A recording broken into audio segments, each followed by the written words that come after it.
Hi guys, मेरा नाम है साहिल खान और आज की वीडियो शुरू करते हैं। सबसे पहली न्यूज़ और एक अच्छी न्यूज़ है। इंडिया की जो जीडीपी रिपोर्ट निकल के आई है उसके हिसाब से इंडिया 7.8% से ग्रो किया है अप्रैल से जून के क्वार्टर के अंदर। अगर देखा जाए हमने मेजर इकोनॉमीज को आउट परफॉर्म किया है। चाइना 6.3% से ग्रो हुआ है, हम 7.8 से हुए और बाकी सबसे हम आगे जा रहे हैं। तो देखा जाए तो ये एक बहुत ही अच्छा और पॉजिटिव साइन है। अब कई लोग इसको नेगेटिव डायरेक्शन में भी लेके जाते हैं। कई लोगों का कहना है कि अभी बेस कम है। हम कह रहे हैं कि हमारा देश बहुत तेजी से ग्रो कर रहा है, बहुत परसेंटेज बढ़ रहे हैं, पर बेस कम है। पहले कोविड आया तो वो नंबर कम था, इसके चक्कर में वो नंबर ऊपर दिखाई दिया। जैसे एग्जांपल के लिए कोविड के टाइम पे मान के चलते हैं हमारे देश की जीडीपी जो थी वो 10 नंबर थी, ठीक है। कोविड के चक्कर में 40% बिजनेस रुक गए, हमारी जो जीडीपी थी वो 6 पे आ गई, ठीक है। उसके बाद में अचानक जैसे ही सब कुछ ओपन होता है तो 10 की तरफ आना था, पर 10 नहीं आई, 8 आई, तो सीधा 6 से 8 आ गई। तो ये एक बहुत बड़ा राइज आ गया, तो ये बड़ा दिखाई दे रहा है। तो इसी तरीके से बहुत सारे लोग कहते हैं कि बेस जो है वो कम है इसलिए ऐसा दिखाई दे रहा है। पर अगर देखा जाए इसके अंदर एक और पॉइंट भी है। ये बेस जो भी है, कम जो भी है, ये सबके लिए सेम होना चाहिए ना। अगर कोविड हमने एक्सपीरियंस किया, बाकी कंट्रीज ने भी एक्सपीरियंस किया, उनकी भी जीडीपी घटी, उनका बेस भी कम हो गया। अगर यूक्रेन वॉर हमने इंपैक्ट करा है, जो भी किया, तो दूसरों को भी किया। तो भाई सिंपल सी बात, कोई ऐसी कोई बड़ी चीज नहीं है। इसको पॉजिटिव डायरेक्शन में देखना चाहिए मेरे हिसाब से। बाकी आज की मार्केट बहुत इंटरेस्टिंग होने वाली है क्योंकि कल मार्केट रेड में बंद हुई थी। लास्ट में बात करेंगे इसके बारे में। बाकी आज थोड़ी इंटरेस्टिंग मार्केट का मैं वेट कर रहा हूँ, लास्ट में बात करेंगे। क्या हम एआई का यूज करके फेसबुक एड्स भी चला सकते हैं? हाँ, चैट जीपीटी पूरी स्ट्रैटेजी बना के देता है कि किस तरीके से आपको ऐड बनानी है, पर उसके लिए आपको फेसबुक पहले जानना होगा। ज्यादा जानने के लिए नीचे लिंक पे क्लिक करें। अगली खबर जेसी फ्लावर की है, जो कि यस बैंक का सेटलमेंट बैंक है। उन्होंने जो सुभाष चंद्रा है उनके साथ में सेटलमेंट कर ली है। जो 6500 करोड़ के ड्यूज थे उसके बदले 1500 करोड़ लेने के, मतलब 75% कट यहां पर दिखाई दिया है। मतलब सुभाष चंद्र को खाली इतने रुपए देने हैं, पूरे पैसे नहीं देने हैं। यस बैंक ने ये जो बैड लोन था ये बेच दिया था एक अपनी दूसरी सब्सिडरी को, ताकि वो अपनी बैलेंस शीट को खराब ना करे। अब वो सब्सिडरी ने सेटलमेंट कर ली है जी के साथ में। अब ये इंटरेस्टिंग बात क्यों है, क्योंकि जी सोनी का मर्जर होने वाला है, मतलब सोनी जी को खरीदने वाला है। अब अगर सुभाष चंद्र इसको ले लेंगे तो शायद ये चीज आराम से हो पाएगी, क्योंकि हम पिछले 1.5-2 सालों से सुन रहे हैं कि सोनी और जी की डील होने वाली है, ये हो जाएगा वो हो जाएगा। तो ये हो नहीं रही थी क्योंकि इन्हीं चक्करों में अटका हुआ था। अब सुभाष चंद्र एंड फैमिली को जी टीवी हो गया, जी लर्न हो गया और बाकी प्रॉपर्टीज हो गई, वो सबकी सब मिल जाएगी। वीडियो में आगे जाने से पहले आपको याद दिलाना चाहूंगा, अपने लाइक का बटन नहीं दबाया, लाइक का बटन दबा दे और चैनल को कर दे सब्सक्राइब।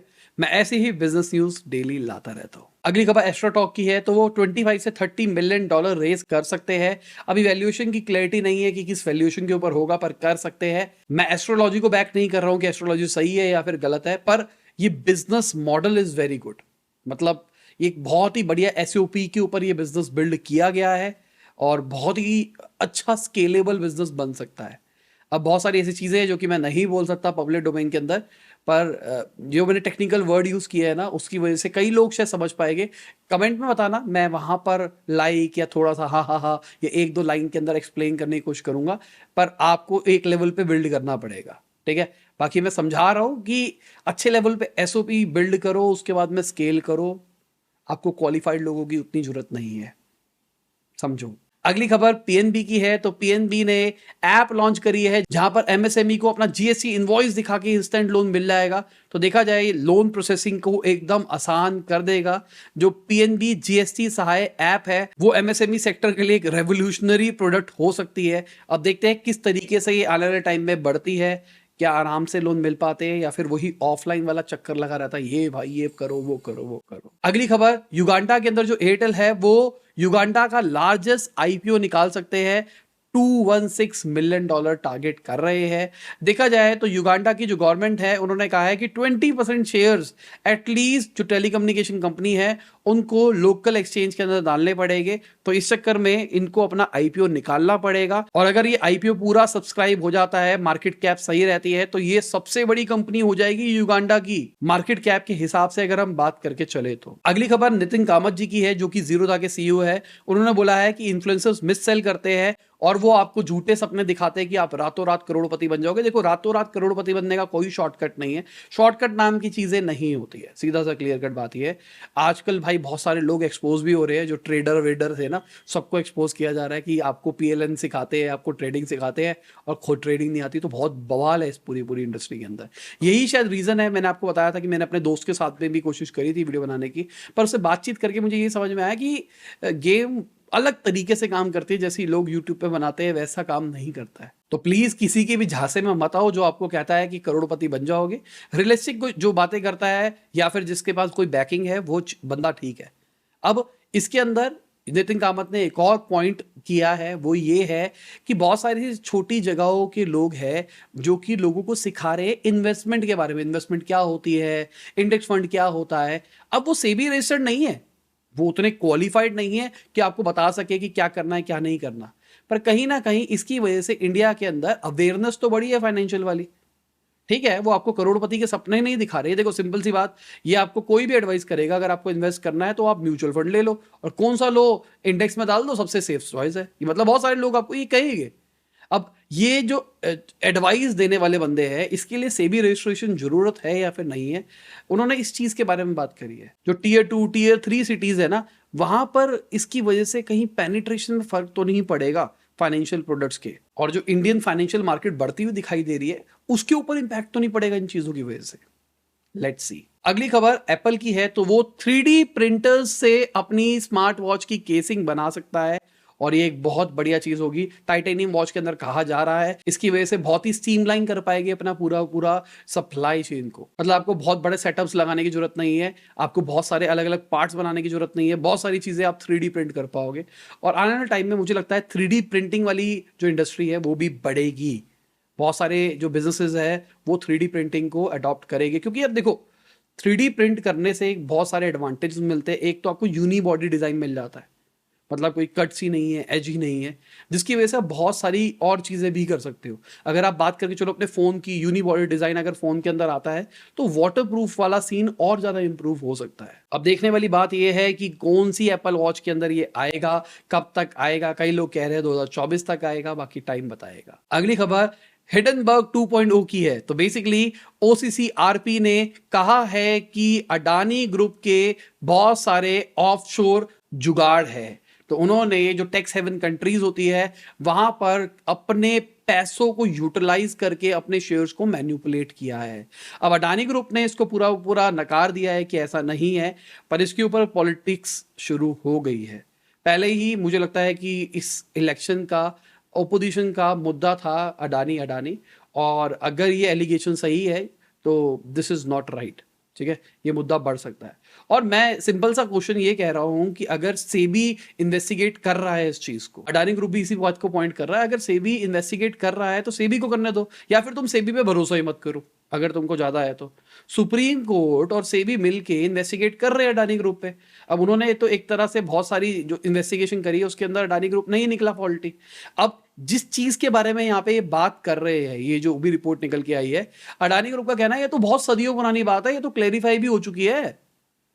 अब मैं ये नहीं कह रहा कि अडानी ग्रुप सही है या फिर बुरा है, पर इस चीज को जल्दी निपटाना चाहिए गवर्नमेंट को, और इसके ऊपर कुछ बात करनी चाहिए। अडानी ग्रुप इस बार हिडनबर्ग वाली गलती नहीं कर रहा है। उन्होंने सीधा आते ही उन्होंने बोल दिया भाई हमने नहीं किया है, ये बहुत पुरानी बात है। पिछली बार उन्होंने क्या किया था, उन्होंने लेट कर दिया था, जिस चक्कर में उनके शेयर्स ऊपर नीचे रहे थे। अब यहाँ पे एक बंदे का नाम आ रहा है, जॉर्ज सोरोस, शायद आपने कई लोगों से सुना होगा। अब कह रहे हैं कि भाई वो इसके अंदर है और अडानी ग्रुप के जो शेयर्स है उसको मैनिपुलेट कर रहे हैं। मैं कुछ नहीं बोलना चाहूंगा क्योंकि मुझे पता ही नहीं है इस चीज के बारे में।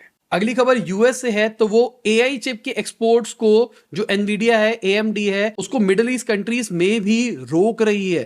पहले उन्होंने चाइना से रोका था कि भाई चाइना में नहीं सप्लाई कर सकते, अब वो कह रहे हैं मिडिल ईस्ट कंट्रीज में भी। ये तो बहुत खतरनाक सीन हो रहा है। अभी जो एनवीडिया वगैरह है उन्होंने कहा था कि हम चाइना के अंदर ठीक है चिप्स नहीं सप्लाई करेंगे, हम लो ग्रेड वाली चिप्स सप्लाई करेंगे जिसमें लो पावर होगी। तो मतलब आप अगर हार्डवेयर ओन कर रहे हो आज के ज़माने में एआई का, क्योंकि एआई की बात करके चले तो बड़ी कंपनियां यही है जो आज जीपीयू प्रोवाइड कर रही है, तो आप तो मिसयूज कर रहे हो अपनी पावर का और आप टेक्नोलॉजीज को बढ़ने नहीं दे रहे हो। अब देखो 2-3 रीजन हो सकते हैं कि मिडल ईस्ट कंट्रीज को भी बैन किया जा रहा है, कहीं चाइना उस जुगाड़ से, उस वे से अपने पास में चिप्स ना ला रहा हो। देखो क्या होता है, बहुत सारी ऐसी चीजें होती है कि बैन हो जाता है। इंडिया के अंदर कुछ चीज बैन है चाइना से लाना, ठीक है, चाइना से नहीं लाते, हम घुमा के कहीं और से ले आते हैं। तो ऐसा होता है, ये बहुत बड़ी प्रैक्टिस है। तो कहीं उस प्रैक्टिस को पकड़ लिया उन्होंने और उस प्रैक्टिस को रोकने के लिए भी ऐसा कुछ नहीं कर रहे। बाकी जो भी कर रहे हैं रोकना तो मुश्किल ही है आज के टाइम पे, कहीं ना कहीं तो जुगाड़ निकल ही जाता है। क्योंकि अगर चाइना की बात करके चले, बाइडू हो गया, जितने भी बड़े प्लेटफॉर्म्स हैं उनके, वो सबके सब चैट जीपीटी टाइप्स प्लेटफॉर्म्स निकाल रहे हैं जो कि पब्लिक डोमेन में आ रहा है। बाइट डांस जो कि टिकटॉक को ओनर है, टेंसेंट, सबको अप्रूवल मिल गया है गवर्नमेंट से। अभी अप्रूवल क्या है, जैसे अगर हम इंडिया की बात करके चले, आपको एआई कंपनी बनानी है तो बना लो, कोई दिक्कत नहीं है। पर चाइना के अंदर आपको पहले गवर्नमेंट से अप्रूवल लेना पड़ेगा कि हम बना रहे हैं, हम ऐसा कुछ कर रहे हैं। गवर्नमेंट कहेगी हाँ तुम कर सकते हो, तुम सही कर रहे हो, तब तुम कर पाओगे। तो गवर्नमेंट शायद सोच रही है कि इसे एथिकल तरीके से कंट्रोल किया जा सकेगा एआई को, पता नहीं। बाकी मेरे को नहीं लगता कि अब अभी हाथ में आने वाली चीज हो गई है। अगली खबर गोल्डमैन सैक्स की है। उन्होंने चाइनीज फंड का यूज किया है यूएस और यूके में कंपनीज में इन्वेस्ट करने के लिए। 2017 में गोल्डमैन सैक्स ने चाइना इन्वेस्टमेंट कॉर्पोरेशन, जो कि चाइना का मेजर सॉवरेन वेल्थ फंड है, उससे $2.5 बिलियन का फंड बनाया था जो कि चाइना और अमेरिकन कंपनीज के अंदर इन्वेस्ट करने में फोकस करेगा। तो इन्होंने कई कंपनीज के अंदर इन्वेस्ट भी किया, पर प्रॉब्लम यह है इसको पब्लिकली डिस्क्लोज नहीं किया गया। जो हम इन्वेस्ट कर रहे हैं ये पैसा चाइना से आ रहा है, चाइना ने इसमें इन्वेस्टमेंट कर रखी है। अभी के टाइम पे बहुत ज्यादा यूएस चाइना हो रहा है, इसलिए ये चीज बाहर निकल के आई है। अब रिस्ट्रिक्शंस होगी, सिंपल सी बात। अब जिन कंपनीज में इन्वेस्टमेंट आई है वहां पे कुछ देखा जाएगा, या फिर गोल्डमैन सैक्स कहीं और से पैसा इन्वेस्ट लेगा और उनको चाइनीज प्लेयर को एग्जिट दिलाएगा। देखते हैं बाकी क्या होता है, क्योंकि अभी ये जो कोल्ड वॉर चल रही है ना, यूएस चाइना, ये एक दूसरे को मार मार के हमारा हाल बुरा ना कर दे। लड़ाई झगड़े नहीं कह रहा हूं मैं, ये जो इकोनॉमिक वॉरफेयर चल रहा है ना, इससे लॉन्ग टर्म में इंपैक्ट पड़ सकता है सबको। अब यूएस एआई चिप्स को रोक देगा, इंडिया तो कहेगा कि भाई तुम इंडिया में आके फैक्ट्री लगाओ, सीधा चिप नहीं बेच सकते।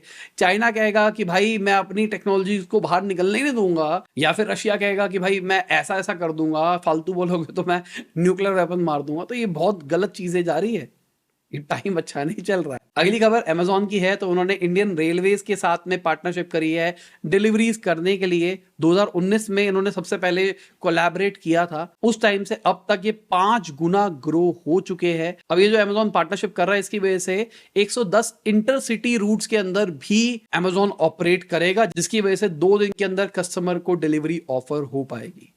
तो आपके लिए 2 डे 1 डे डिलीवरी अच्छा है या फिर नहीं है, या कोई इंपॉर्टेंट नहीं है? आपके लिए कितने दिन की डिलीवरी इज गुड? अगर मैं आपको कहता हूं 10 दिन डिलीवरी में आप कोई प्रोडक्ट मंगाओगे या नहीं मंगाओगे? या फिर डिपेंड्स कि यार अगर मेरे को राशन पानी चाहिए तो मैं 2 दिन वेट कर सकता हूँ, मुझे कुछ अर्जेंट राशन पानी चाहिए, मैं ब्रश करने बैठा था और पेस्ट खत्म हो गया तो मुझे जेप्टो चाहिए, 10 मिनट डिलीवरी चाहिए। और अगर मुझे लैपटॉप कंप्यूटर लेना है तो मैं शायद 7 दिन वेट कर सकता हूँ। थोड़ा सा अपना आपका जो भी माइंडसेट है नीचे कमेंट में बताना, और भी लोग बताना यार। मैं देखता हूँ 5-6 लोग ही कमेंट करते हैं, ज़्यादा लोग बताया करो। इससे देखो 2 चीज़ें होगी, एक तो आप एंगेजमेंट बढ़ाओगे तो अपना चैनल ग्रो करेगा, ज़्यादा लोगों तक पहुँचेंगे, उसको यूट्यूब को लगेगा भाई लोग कमेंट कर रहे हैं, एंगेज कर रहे हैं। दूसरा, मुझे भी माइंडसेट पता लगता है सब लोगों का, किस तरीके से लोग सोचते हैं।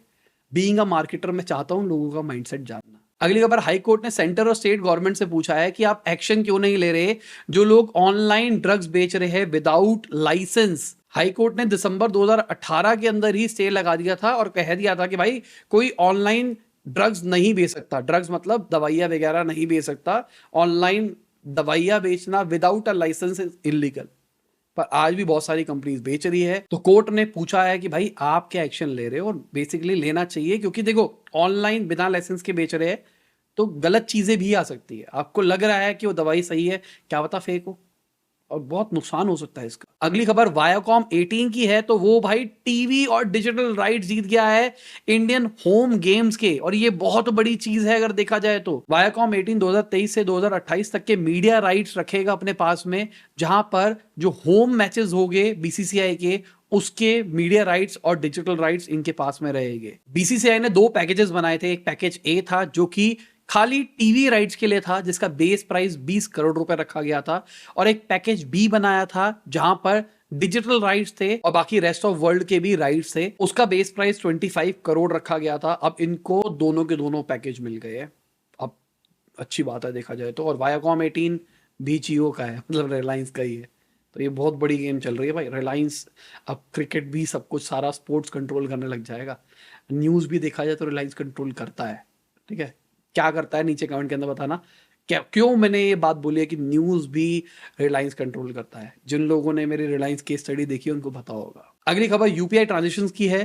तो 10 बिलियन से ज़्यादा ट्रांजेक्शंस हुई है अगस्त के महीने के अंदर, ऐसा कहा जा रहा है। ये नंबर बहुत बड़ा है। अगर हम एनपीसीआई की बात करके चले तो उनका टारगेट है 30 बिलियन।